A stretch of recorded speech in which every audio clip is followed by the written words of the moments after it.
Canada کی ایک گرم شام، لندن کینیڈا کے صوبے انٹاریو کا ایک شہر ہے۔ وہاں کی پرسکون گلیوں میں ایک پاکستانی نژاد کینیڈین خاندان چہل قدمی کر رہا تھا۔ سلمان افضل، ان کی اہلیہ مدیحہ، 15 سالہ ایک بیٹی یمنا، دادی طلعت اور ان کا ایک ننھا بیٹا۔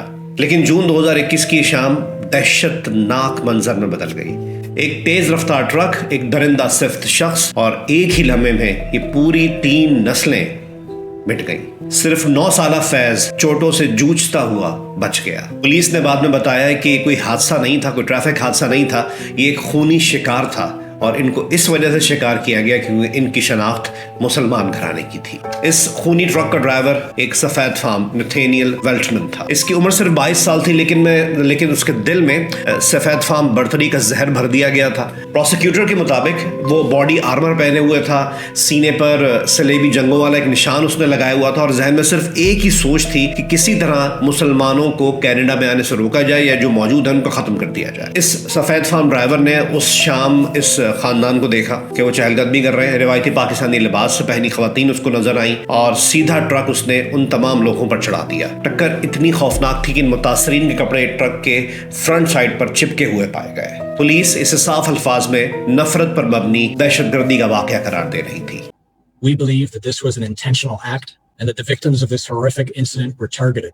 اس 22 سالہ نوجوان کے اندر ایک قاتل انٹرنیٹ پوسٹس کے ذریعے پیدا ہوا تھا۔ ٹیکنالوجی کے اندھیرے خانوں میں نفرت پکتی رہی۔ نیوزی لینڈ کے سفید فام حملہ آور کی ویڈیوز وہ بار بار دیکھتا تھا، وائٹ جینوسائیڈ جیسی سازشوں پر ان باتوں پر یقین کرنے لگ گیا تھا اور ایک دستاویز جس میں خود کو وائٹ نیشنلسٹ اس نے لکھا تھا۔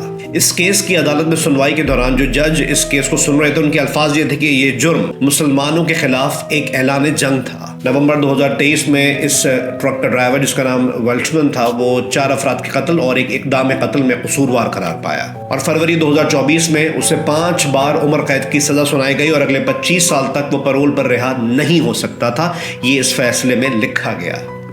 فیض جو اپنے والدین اور بہن کی یادوں کا اکلوتا ہی وارث ہے، اس نے عدالت میں کچھ الفاظ بھی ادا کیے۔ الفاظ یہ تھے کہ مجھے بہت دکھ ہوتا ہے کہ میں اپنی فیملی سے بات نہیں کر سکتا، نئی یادیں نہیں بنا سکتا۔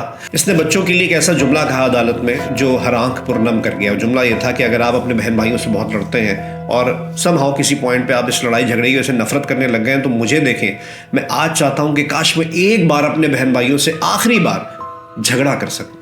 اس واقعے کے مجرم ویلٹمن نے عدالت میں شرمندگی کا اظہار کیا، مگر اس کیس کو سننے والے جو جج تھے انہوں نے اس کے دلائل مسترد کر دیے اور ریمارکس دیے کہ مجرم نے معصوم لوگوں کو چنا صرف اس وجہ سے کیونکہ وہ مسلمان تھے۔